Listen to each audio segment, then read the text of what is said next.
The icy water of the cranberry bog surged against Ella's chest. A violent, muddy roar that threatened to pull her into the black silt as she fought to plug the collapsing stone dam with her bare hands. The beam of her flashlight flickered across the dark surface, illuminating thousands of floating, blood-red berries that looked like a sea of open wounds. She was gasping for air in the pre-dawn chill when she saw it.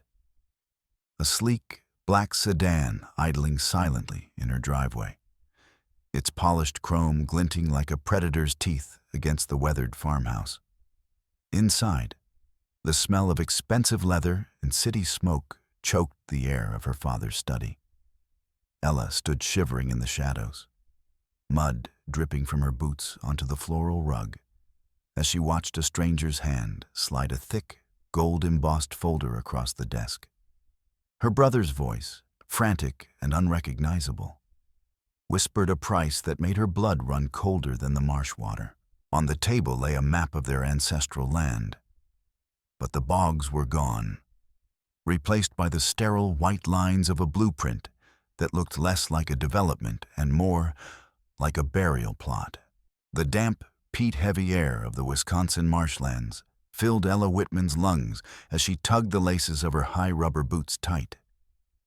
It was the hour before dawn, a time when the world felt suspended between the living and the dead. A thick, gray shroud of fog hung over the vast cranberry bogs, swallowing the horizon and muffling the sounds of the waking wilderness. Underneath Ella's soles, the moss gave way with a rhythmic, squelching groan. Frost clung to the low-lying shrubs, shimmering like scattered diamonds whenever the weak beam of her flashlight brushed against them. She moved with the practiced grace of someone who had walked these bogs since she could crawl, transitioning from one flooded rectangular cell, a check, to the next. She stopped at the edge of a dark, mirrored expanse of water and plunged a wooden measuring rod into the depths. The silence of the Oshkosh outskirts was absolute, broken only by the distant, haunting cry of a great horned owl and the steady splash of water against her waders. Ella checked the sluice gates, her fingers tracing the cold iron of the levers. The autumn chill bit through her flannel shirt, creeping under her canvas jacket, but she ignored the shiver. She focused on the markings on the rod, recording the levels with meticulous care. The precious berries, floating just beneath the surface, needed the protection of the water to survive the frost, but too much depth would drown the harvest. In the pale light, she was a solitary sentinel guarding a ruby-colored kingdom. Near the far edge of the fourth check, Ella froze. A sound reached her, not the gentle lap of water against peat, but a greedy, unnatural roar. She swung her flashlight toward the base of the old stone dam. The beam cut through the mist, illuminating a violent swirl of muddy silt. The stones, slick with decades of moss and algae, shuddered under a force that seemed to vibrate through the very ground. A hissing spray erupted from a widening fissure, spewing a jet of gray water that tore at the surrounding roots and soil. Ella watched in horror as chunks of turf collapsed into a growing void, exposing the rotted wooden pilings beneath the masonry. The rumble intensified, a guttural growl that signaled the imminent failure of the structure. If the dam burst, the resulting deluge would bury the entire season's crop under tons of icy sludge and debris. Panic flared, but Ella's instincts took hold. She ripped off her heavy jacket, tossing it onto the dry embankment, and plunged into the viscous, biting slush at the dam's base. The freezing water hit her chest like a physical blow, seizing the air from her lungs and turning her skin to ice. Her boots sank deep into the sucking, treacherous muck of the bog floor. Gritting her teeth against the agony in her numbed fingers, she grabbed a heavy sandbag from a nearby stack and dragged it toward the breach. Mud splattered her face, stinging her eyes and coating her tongue with the taste of ancient earth. She pressed her body against the vibrating stones, using her own weight to wedge the sandbag into the jet of water. The current fought her, pulling at her legs, the silt trying to bury her ankles in a dead man's grip. With a final, desperate heave, she jammed stones and branches into the hole, holding them there until the roar of the water subsided into a faint, defeated whimper.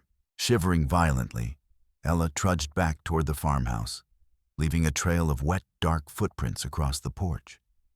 The shock was starting to set in, her muscles twitching with exhaustion. She stopped abruptly when she saw it. A foreign object parked in the driveway. A black sedan, polished to a mirror-like sheen, sat like a predatory insect in the first light of the sun. The chrome on the radiator grille caught the morning glare, a sharp, offensive contrast to the peeling white paint of the Whitman homestead. As she approached, the scent of expensive leather and high-grade gasoline drifted toward her, a smell that belonged to the city, not the marsh. Ella's heart hammered against her ribs.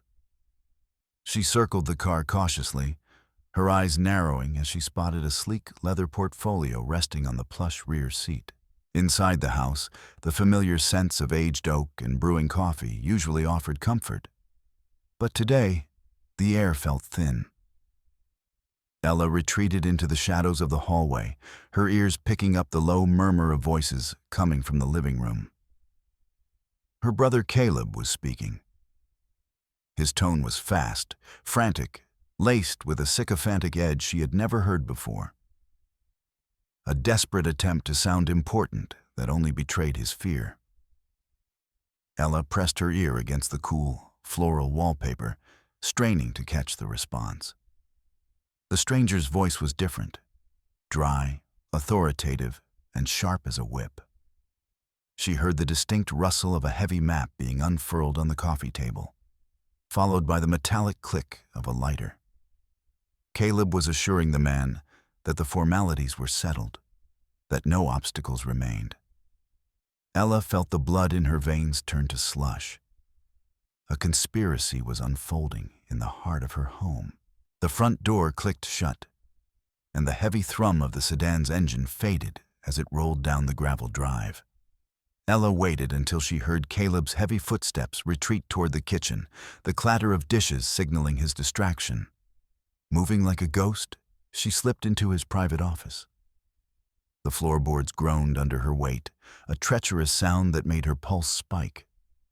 The room smelled of stale sweat and expensive tobacco. She navigated around the massive oak desk, careful not to disturb the chaotic piles of ledgers and old newspapers. Her gaze locked onto a stack of documents sitting atop an open day planner. With a trembling hand, she reached for the top sheet, her ears tuned to the sound of Caleb moving in the other room. The paper felt thick and expensive between her fingers, bearing the embossed crest of Green Valley Development. Ella's eyes scanned the blueprints, her stomach churning as she realized what she was seeing. The ancient bogs, the wild thickets, and the family's legacy had been replaced on the page by manicured greens, sand traps, and the artificial ponds of a luxury golf course. Terms like ecosystem liquidation and total redevelopment struck her with the force of a physical assault. She flipped through the pages, finding payment schedules and the legal terms for the transfer of all Whitman land rights. Every page bore the logo of a corporation intent on paving over generations of history, turning the living, breathing earth into a sterile playground for the wealthy. On the final page, Ella found the signature that broke her heart. Thomas Whitman's handwriting was unmistakable, but here it looked pathetic. A shaky, uneven scrawl that contrasted sharply with the crisp, professional fonts of the contract. The letters in their father's name wobbled and drifted downward, a clear sign of his failing mind and the confusion of his advancing dementia. The realization hit her like a wave of nausea. Caleb had manipulated their father, sliding these papers under his pen when the old man couldn't even remember the day of the week. Rage burned in her throat. Caleb had weaponized Thomas's illness to dismantle everything the man had spent 40 years building. She gripped the document so hard the edges began to tear under her fingernails. Beneath the formal correspondence, Ella discovered a hidden layer of betrayal. She pulled out several crumpled sheets of paper covered in Caleb's frantic, slanted handwriting. These weren't business ledgers. They were columns of numbers, names of offshore betting sites, and underground casinos. Beside the figures were massive totals marked with the word "urgent" in thick black ink. At the margins, she saw threats written in a different hand, demanding immediate repayment. The pieces of the puzzle clicked into place. Caleb wasn't selling the land for the family's future or even for a fresh start. He was selling their heritage to save his own skin from the debt collectors. She looked out the window at the mist-covered bogs, realizing her brother was willing to burn their world to the ground to pay off his gambling debts. Ella didn't stop to think. She burst into Thomas's bedroom, where the old man sat in his wingback chair, his vacant gaze fixed on the turning leaves of the garden. She dropped to her knees before him, spreading the stolen contracts and the gambling receipts across his lap. Her voice was a ragged whisper, thick with the tension of her discovery. She pointed to the signatures, the maps of the golf course, and the mounting debts, trying to pierce the fog that clouded his gray eyes. She begged him to look, to see how Caleb had deceived him, how he had tricked him into signing away their lives. She seized his dry, cold hands, her knuckles white, praying for a spark of the old Thomas, the man who would have defended this land with his life. For a heartbeat, there was silence. Then Thomas's face flushed a deep, alarming crimson. His eyes, usually dull and wandering, snapped into a terrifying, jagged focus. He ripped his hands away from hers with surprising strength, sending the documents fluttering to the floor like wounded birds. He slammed his fist onto the mahogany arm of his chair, his voice a hoarse, guttural roar that cut Ella off mid-sentence. He didn't see the evidence. He only saw a daughter he perceived as jealous and bitter. He accused her of lying, of trying to poison his mind against his only son. Ella recoiled as he shook with a senile, righteous fury, refusing to even glance at the proof of Caleb's treachery. His faith in Caleb was a blind, impenetrable wall, and in that moment, Ella realized she was no longer his daughter. She was the enemy. Thomas raised a trembling finger, pointing toward the door with a gesture that felt like an exile. He ordered her out, his breath coming in ragged, shallow gasps, commanding her never to speak a word against Caleb's name again. He turned his back to her, staring out the window once more, his silence a final seal of approval for his son's betrayal. Ella backed away, her heart hollow. The door clicked shut with a heavy, final thud, leaving her standing in the dim hallway. Despair washed over her, a cold tide that threatened to pull her under. She saw the image of the bogs again, the water she had fought to hold back that morning, and realized that the flood was already here, and she was the only one left to stop it. Caleb Whitman didn't walk into the tool shed. He invaded it. The air inside was thick with the smell of grease and old burlap, a scent that usually meant work. But today, it smelled of sabotage. He gripped a heavy felling axe, the steel blade catching a stray beam of light that leaked through the wooden slats. With a guttural snarl, he swung. The blade bit deep into the main control panel of the irrigation station. The plastic housing shattered with a sharp, sickening crack, sending shards of buttons and casing flying like shrapnel. Ella, watching from the doorway, saw a spray of blue sparks erupt from the mangled wiring. The steady, comforting hum of the electric motors died instantly, replaced by a low, electrical hiss. Caleb didn't stop. He hacked at the guts of the machine again and again, reducing the delicate electronics to a heap of copper and melted insulation. He was leaving her section of the bog to wither in the sun. Later that morning, the crew gathered under the corrugated metal roof of the sorting shed. Caleb stood on a wooden crate, his shadow long and imposing over the workers. When Ella stepped forward, her voice tight as she tried to explain the damage to the dam and the pump. Caleb didn't argue. He laughed. It was a loud, braying sound that echoed off the metal rafters and silenced the chatter of the pickers. He performed a mocking pantomime, pressing a hand to his forehead and swaying as if he might faint. He told the assembled crew that Ella's fears were nothing more than a bout of female hysterics, a lack of the Whitman grit required for the harvest.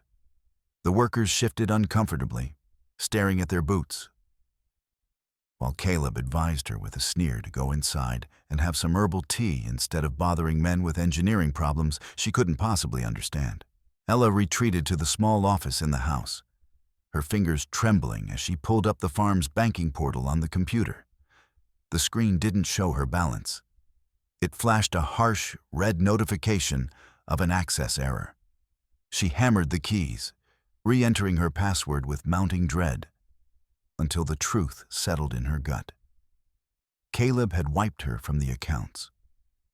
He had changed every code, revoked her status as a trustee, and locked her out of the family's liquidity. She ran to the garage, checking the fuel reserves. The heavy plastic drums were bone dry, and the gauges on the tractors hovered at the empty mark. Without access to the accounts, she couldn't order a single gallon of diesel to run the backup pumps. The heat of the morning felt suddenly cold. Caleb was methodically cutting off her air, ensuring she couldn't even move a piece of equipment to save her crop. Driven by a desperate need to see the damage at the far dam, Ella pushed through the dense thickets near the edge of the property. The fog was still clinging to the low ground, a gray wall that muffled her footsteps. Suddenly, two shadows detached themselves from the mist. Before she could even draw breath to scream, a massive weight slammed into her back, throwing her forward. She hit the ground hard, her face pressing into the cold, foul-smelling mud of the bog. A heavy boot ground into the nape of her neck, pinning her down. Men in dark masks knelt over her, forcing her head into the peat until the world turned black and her lungs burned for air. A voice, low and raspy with a manufactured menace, whispered into her ear. He told her that the next time she came sniffing around the dam, she'd find herself at the bottom of the marsh with a stone for a pillow. Then, as quickly as they had appeared, the weight vanished, and the mist swallowed their retreat. She scrambled to her feet and ran for the house, bursting into the kitchen. The room was warm, filled with the domestic peace of frying bacon and toasted bread. Mary Whitman looked up, dropping a dish towel in shock at the sight of her daughter covered in bog slime and bruising. But before Mary could move, she caught the icy, warning stare of Thomas sitting at the table. Ella grabbed her mother's shoulders, her voice cracking as she begged for help, for a witness to Caleb's madness. Mary's lips thinned into a hard, pained line. She looked at her daughter, then at her husband, and slowly, deliberately, she turned back to the stove. She began to stir a pot of oatmeal with a mechanical, focused intensity. The silence in the kitchen was a physical weight, a total surrender to Thomas's will. Ella stood alone in the center of the room, invisible to the people who had raised her. Thomas sat in his study later that afternoon, his face appearing as if it were carved from granite under the harsh glow of the desk lamp. Caleb stood beside him, a triumphant, predatory smirk tugging at the corners of his mouth. When Ella entered, Thomas didn't even acknowledge her presence. He was focused on the heavy brass seal in his hand, pressing it down onto a formal document with a final, rhythmic thud. The scratch of the fountain pen against the vellum sounded like a guillotine blade to Ella's ears. Thomas was signing the order that officially removed her from the farm's management. Caleb snatched the paper up, waving it in front of her face like a trophy. He enjoyed the moment, his eyes bright with malice. Thomas had formally stripped her of her voice, her rights, and her heritage, leaving her a stranger on her own land. As she tried to leave the room, Caleb stepped into the narrow hallway, blocking her path. He didn't speak. He simply held out his hand in a silent, demanding gesture. When she hesitated, he reached out and snatched the heavy ring of keys from her belt. The metal jingled with a mocking sound as he shoved them into his pocket. He spoke then, his voice flat and cold, ordering her to stay in her room. He told her she wasn't to show her face to the guests or the townspeople until the festival was over. Ella watched as he stepped out of the house and turned the deadbolt from the outside. The click of the lock was the sound of a prison cell closing. She was trapped in the house she loved, while the keys to her life rattled in her brother's pocket. She spent the next hour pressed against the window pane of her bedroom, watching the destruction of the North Field. Caleb was out there, gesturing wildly as he led a team of men in neon vests. They carried surveying equipment, theodolites, and measuring poles that looked like spears against the green of the bog. Ella watched as the surveyors hammered wooden stakes with bright red ribbons directly into the heart of the fruit-bearing bushes, their mallets crushing the vines she had tended for years. Caleb was laughing, slapping a developer on the back, while they traced the outlines of fairways and sand traps over the living earth. Every strike of the hammer felt like it was hitting her own ribs.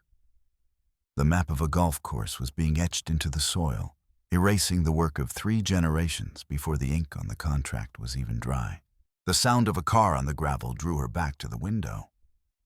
A dusty police cruiser pulled up to the porch, and Sheriff Roberts stepped out, adjusting his heavy utility belt. He didn't come inside. He waited for Ella to appear at the window. He held up a white legal form, a formal restraining order. His voice was loud enough to carry through the glass as he informed her that Caleb had filed a complaint, describing her behavior as unstable and a threat to the family. Roberts looked at her with a mixture of pity and suspicion, mentioning threats Caleb had recorded. Ella tried to shout through the glass to explain the fraud, but the sheriff only shook his head and walked back to his car. Caleb had played the system perfectly, turning the law into a wall that she couldn't climb. Desperate, she ran to the kitchen to use the wall-mounted phone, but the receiver yielded only a hollow, dead silence. She looked down and saw the jagged ends of the cord hanging from the wall like severed veins. She lunged for the charging station where her cell phone usually sat, but the cradle was empty.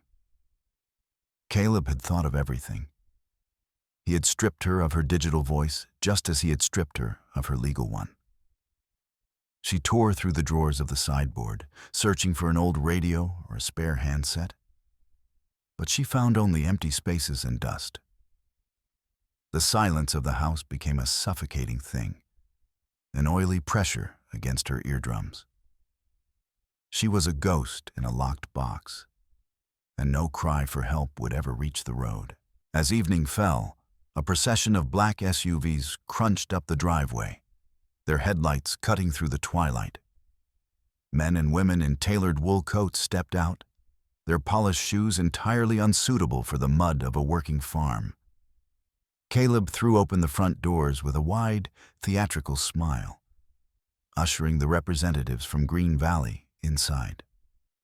From her position at the top of the stairs, Ella heard the clink of crystal and the celebratory pop of a champagne cork. Caleb was hosting a feast, a celebratory dinner in honor of the festival that was actually a wake for the Whitman bogs.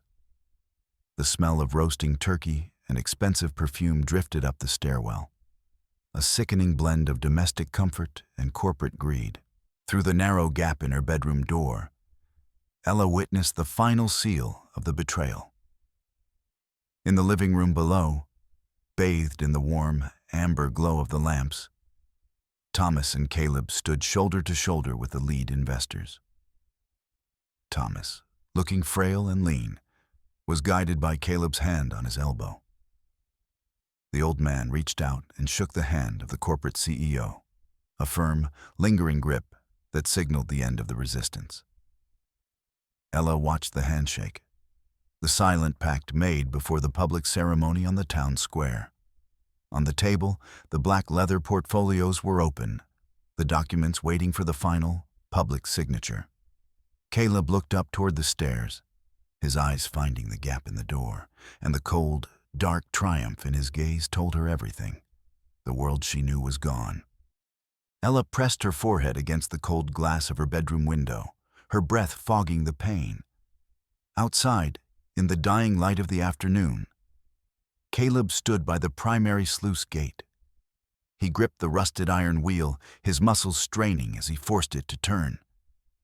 The metal shrieked, a sound of agony that echoed across the water, until the ancient gears finally gave way. Ella watched as a white, roaring wall of water erupted from the dam's mouth, a violent surge that instantly obliterated the delicate wooden baffles. This wasn't a controlled flood for harvest. It was a deliberate drowning. The torrent ripped through the checks, uprooting the cranberry vines and turning the orderly rows into a churning, muddy sea.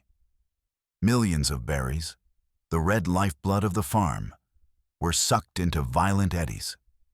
She could almost hear the land groaning as the water turned the Whitman heritage into a desolate, red-stained lake. She didn't wait for him to come for her. She slipped out the back door, her feet silent on the porch, hoping to vanish into the shadows of the willow trees. But she hadn't even cleared the yard when Caleb's hand clamped onto the back of her collar like a vice. He spun her around with a jerk that made her teeth rattle. His eyes were wide, bloodshot, flickering with a feverish, manic light she had never seen before. He dragged her across the wet grass, her heels digging furrows into the mud, toward the old, leaning barn at the edge of the property. The heavy double doors groaned as he threw them open.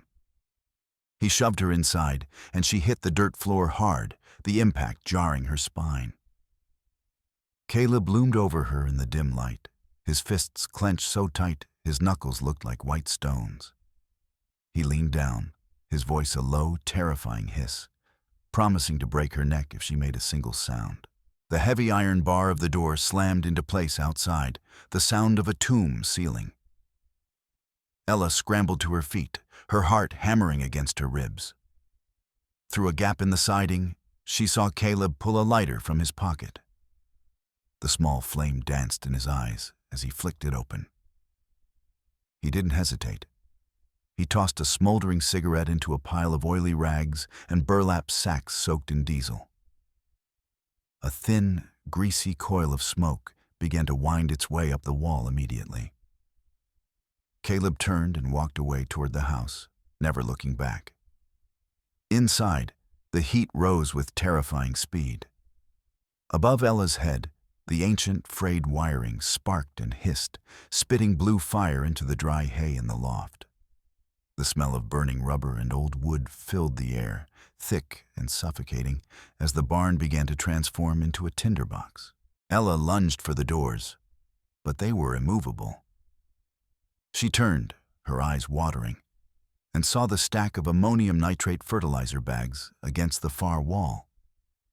The heat was becoming a physical weight, the air thickening into a black soot that coated her throat. Orange tongues of flame were already licking at the heavy plastic of the fertilizer sacks, making them hiss and bubble. She knew enough about farm chemistry to know she was standing next to a bomb. The walls of the barn began to groan under the thermal stress, and glowing embers drifted down from the rafters like lethal snow. Every breath she took felt like swallowing liquid fire. She had minutes, maybe less, before the nitrate reached its flashpoint and leveled the building. She screamed for her father, for her mother, her voice cracking as it was swallowed by the roar of the fire and the rhythmic thud of falling beams. But the realization hit her with the coldness of a winter pond. Thomas was too broken to hear her, and Mary was too afraid to listen. She was alone. Ella wiped the sweat and soot from her eyes with her sleeve, her jaw setting into a hard, jagged line. Something in her soul, The part that had always sought approval finally snapped. She stopped screaming. She looked at the inferno around her, not with fear, but with the cold calculation of a survivor. She wasn't going to wait for a rescue that wasn't coming. She scanned the chaos of the burning barn, her eyes locking onto a way out. She grabbed a heavy wooden crate used for seedlings and slammed it down near the back wall. She found another, then a third, stacking them into a precarious, swaying tower. Splinters bit into her palms, but she ignored the sting. She climbed, the wood groaning and shifting under her weight as she reached for the small, grime-streaked transom window near the roofline. The fire had reached the base of her makeshift ladder, the heat searing the backs of her legs. She balanced on the edge of the top crate, the wood beginning to char and smoke beneath her feet. Her fingers clawed at the soot-covered rafters, her lungs screaming for air as she pulled herself up into the thickest layer of smoke, her eyes fixed on the small square of gray light above. She drew back her arm and slammed her shoulder into the window frame. The old glass exploded outward in a spray of glittering shards. The jagged edges tore at her skin, slicing through her shirt and into her arms, but the adrenaline masked the pain. She hauled herself through the narrow opening, the smell of her own singed hair filling her nostrils. She paused for a heartbeat on the exterior ledge, looking down at the rusted, lethal teeth of an old grain cedar sitting directly below. She didn't have a choice. She leapt, the wind whistling past her ears as she plummeted. She hit the ground in a rolling tuck, missing the rusted metal by inches, and tumbled into the dirt. Behind her, the barn's roof collapsed with a thunderous roar, sending a geyser of sparks into the darkening sky. Ella didn't stop to breathe. She ran. She ran across the flooded bogs, her bare feet splashing through the icy water that now rose to her knees. The surface of the marsh was a nightmare of floating debris and millions of cranberries, which looked like dark clots of blood in the flickering orange light of the fire. She tripped over submerged roots, plunging face first into the cold muck. But she scrambled back up, fueled by a rage that burned hotter than the barn. The landscape of her childhood was a war zone. Uprooted vines, shattered sluices, and the relentless, muddy pulse of the flood. Her heart thrashed against her ribs as she leaped over the drainage ditches, leaving the ruins of the Whitman farm behind. She reached the edge of the county road just as a supply truck from the local co-op was pulling over, the driver staring at the distant fire. Ella didn't ask for a ride. She yanked the door open and climbed into the cab, her appearance so terrifying the driver simply backed away. She slammed the truck into gear, the transmission grinding in protest, and floored the accelerator. The heavy vehicle lurched forward, spraying gravel as it sped toward the town center. Her burned hands felt numb on the steering wheel, the skin blistering, but she gripped it tighter. She looked in the rearview mirror at the pillar of smoke rising from her home, her eyes turning into flint. She had to reach the square before the ink was dry. The central square of Oshkosh was a sea of light and color, decorated with festive bunting and cranberry garlands for the festival's climax. On the main stage, bathed in the white glow of the spotlights, Thomas Whitman sat at a small table. Caleb stood beside him, his face a mask of faux solemnity as he pulled an expensive gold pen from his coat. He held it out to their father. In front of Thomas lay the Green Valley contract, its heavy vellum pages catching the light. Ella watched from the edge of the crowd as Thomas slowly, hesitantly, lowered the pen toward the signature line. The corporate representatives leaned in, their faces tight with anticipation. Caleb placed a steadying hand on the old man's shoulder, guiding the pen down. The square fell into a hushed, expectant silence. The supply truck screeched to a halt at the edge of the plaza, the tires smoking. Ella vaulted out of the cab before it had even stopped moving. She was a vision of horror. Her clothes torn and blackened, her face a mask of blood, soot, and sweat. She tore through the crowd, her elbows clearing a path as people recoiled in shock. The security guards at the base of the stage moved to intercept her, but she dove between them, her momentum carrying her up the stairs. Caleb turned at the sound of the commotion, and the color drained from his face until he looked like a wax figure. Ella saw the tip of the pen touch the paper, and she made a final, desperate lunge for the table. She hit the stage with a heavy thud, and her blackened fingers clamped onto the corner of the contract. With a single, violent motion, she ripped the document out from under her father's hand. She crumpled the expensive vellum into a ball in her fist, her chest heaving. Thomas stared at her in a daze, his mouth hanging open, while Caleb backed away, his expression a volatile mix of terror and murderous rage.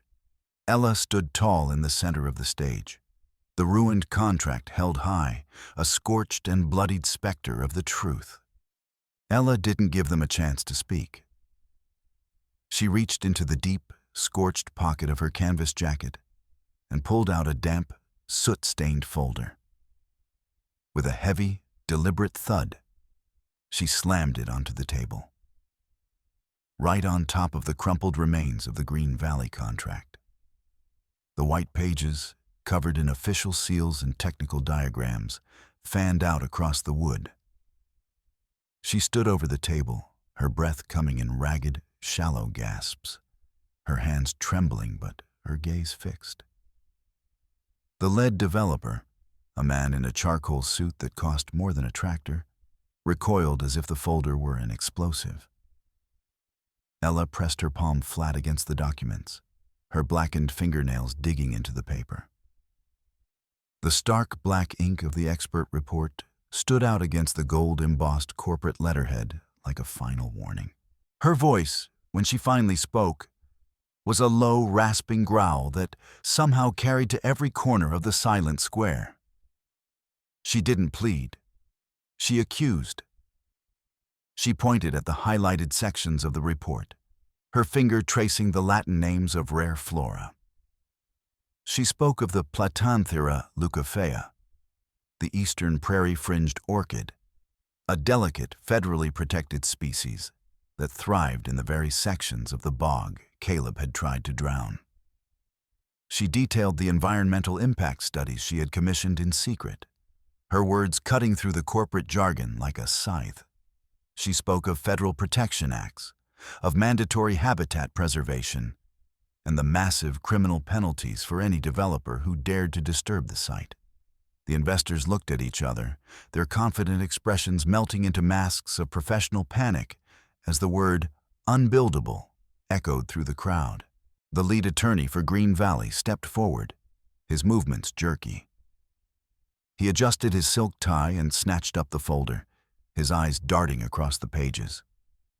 He scanned the cadastral numbers, the soil samples, and the federal seal of the Fish and Wildlife Service. The silence on the stage was absolute, broken only by the frantic rustle of paper. The attorney's face went a sickly shade of gray. He looked at the CEO, then at Caleb, and slowly shook his head. He stepped to the microphone, his voice thin and sharp. He announced that the development project was dead, the land was legally protected, and the contract was null and void. Ella watched as he snapped his briefcase shut, the sound a final metallic exclamation point on the end of their plans. Caleb let out a sound that wasn't human, a guttural, animalistic roar of pure fury. He lunged across the table, his face twisted into a mask of hate, his fist cocked back to strike Ella. But he never landed the blow. Sheriff Roberts moved with a speed that belied his age, his hand clamping onto Caleb's shoulder and spinning him around.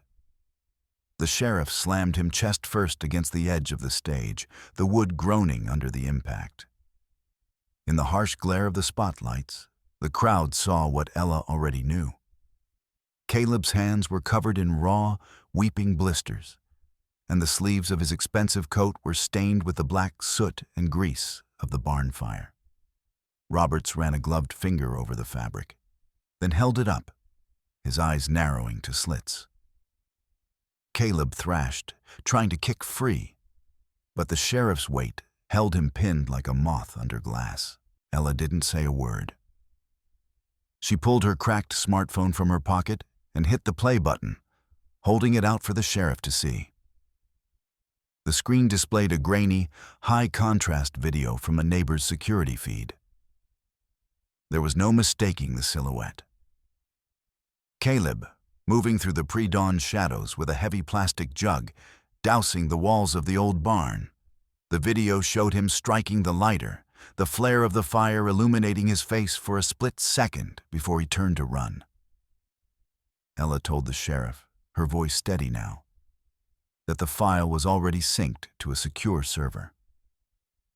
Caleb went limp, his eyes fixed on the screen as his own image, framed by the rising flames, became the final nail in his coffin.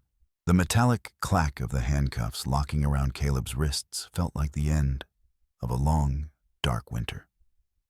Roberts hauled him to his feet and shoved him toward the stairs. A group of men in the crowd, men with hard faces and cheap, rumpled suits, stepped forward to block the path. These weren't townspeople. They were the collectors of the debts Caleb could no longer pay. They ignored the sheriff's badge, their eyes locked on Caleb as they demanded their money in low, dangerous tones. Caleb ducked his head, his bravado gone, as he was led through a gauntlet of curses and threats. Ella watched him go, a small, broken figure disappearing into the back of a patrol car, leaving behind a trail of debt and ash. Thomas Whitman turned his head slowly, his gray eyes finally focusing on the wreckage of his daughter. He looked at her torn clothes, the blood on her face, and the raw burns on her arms. He reached out a trembling hand, his fingers hovering near her cheek as if he were afraid she might vanish. Ella saw the fog lift from his gaze, replaced by a jagged, agonizing clarity. He realized what he had almost done, what he had almost allowed to happen to the only person who had truly cared for the land. His fingers opened, and the expensive gold pen he had been holding fell. It hit the muddy ground with a soft splash, sinking into the dark Wisconsin peat. Thomas slumped in his chair, looking suddenly small and fragile, as the gold nib disappeared beneath the grime. Ella stepped to the edge of the stage, the wind catching her hair.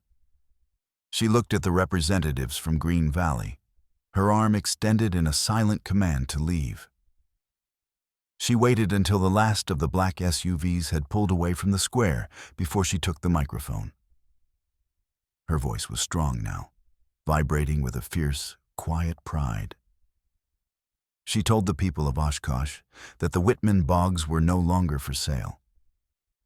She declared the land a permanent nature preserve, a place where the cranberries and the orchids would remain long after the developers were forgotten. The crowd erupted into a roar of applause that shook the bunting. And for the first time in weeks, Ella felt the air in her lungs was clean, smelling of the marsh and the coming rain. Mary Whitman emerged from the edge of the crowd, her apron bunched in her hands, her face a map of grief and regret.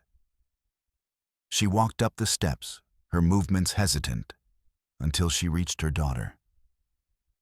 Without a word, she threw her arms around Ella, holding her with a desperate, crushing strength. Mary buried her face in Ella's soot-stained jacket, her body shaking with heavy, silent sobs. She whispered apologies into the fabric, her voice thick with the shame of her own silence. Ella stood rigid for a moment, her heart a tangled knot of pain and relief, before she slowly leaned her head against her mother's shoulder. The public act of penance was a bridge over a chasm, and Ella felt the first real warmth of the day seep into her bones. By nightfall, Ella was back at the North Dam. The flood had receded, but the breach remained. She wasn't alone. A dozen workers from the neighboring farms stood in the muck with her, their lanterns bobbing in the dark. Ella waded into the icy water, gesturing for the men to bring the new timber pilings. The rhythmic thud, thud, thud of the sledgehammers rang out over the water as they drove the supports into the peat. Ella worked alongside them, her burned hands wrapped in clean gauze, helping to wedge the heavy stones into the gap. With a collective groan of effort, they heaved on the lever of the new emergency gate. It slid home with a solid, metallic thud, sealing the breach and forcing the water back into the orderly channels of the bog. Ella wiped the sweat from her brow with a muddy sleeve, watching the water settle into a peaceful, obedient mirror. The next morning, in the quiet of the study, Thomas Whitman picked up a plain plastic pen. His hand was steady as he signed the deed that transferred full ownership of the Whitman estate to his daughter. Ella watched the ink dry, knowing the weight of the responsibility she was taking on. She helped her father into his heavy wool coat and walked him to the waiting car from the specialized care center.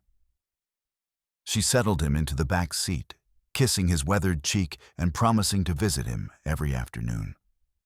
As the car pulled away, Ella stood on the porch and watched it go. She was alone on the farm now, the mistress of 20 hectares of mud and vine, a woman who had lost her brother, but found her soul. She walked to the very edge of the main check, the morning sun rising behind her. The air was crisp, smelling of damp earth and the tart sweetness of the harvest.